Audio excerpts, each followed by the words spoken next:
বছরের শুরুতে টানা ২ মাস সমতলে চা বাগানে পুডিং কার্যক্রম পরিচালনার পাশাপাশি প্রক্রিয়াজাত কারখানা বন্ধ ছিল। মার্চের শুরু থেকে পঞ্চগড় সহ দেশের উত্তরাঞ্চলের জেলাগুলোতে আবারও শুরু হয়েছে কাঁচা চা পাতা সংগ্রহ কার্যক্রম। পরিচর্যার পাশাপাশি পাতা উত্তোলনে ব্যস্ত সময় পার করছেন চাষিরা।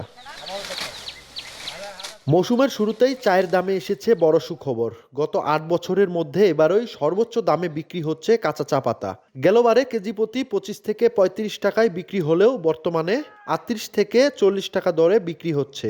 নতুন এই দাম পেয়ে খুশি চাষিরা। তবে চা পাতার ওজনে কর্তন বন্ধ ও সিন্ডিকেট মুক্ত চা শিল্প গড়ে তোলার দাবি তাদের। পাশাপাশি উত্তরের সমতলের চা বাগানগুলোর জন্য আলাদাভাবে সার বরাদ্দ না থাকায় দুর্ভোগের কথা জানান চাষিরা। বর্তমান আমরা যে চার দাম পাচ্ছি এটা যেন আমাদের অব্যাহত থাকে। ২৬ সাল শুরু থেকেই চা পাতার দাম মোটামুটি ভালো।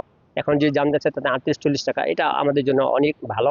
বাংলাদেশ চা বোর্ডের তথ্য বলছে ২০২৫ সালে উত্তরাঞ্চলের ৫ জেলায় উৎপাদিত হয়েছে ২,২,৪২,০৫২ কেজি চা, যা আগের বছরের তুলনায় প্রায় ৫৮,৫১,০০০ কেজি বেশি।